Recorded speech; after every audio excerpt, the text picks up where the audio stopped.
પાટની પૂતળી અને ખમકે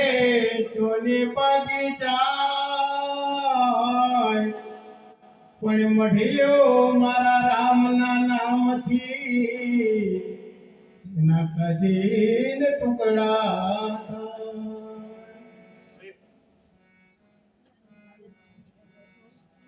એટલે મહાન પુરુષે કહ્યું છે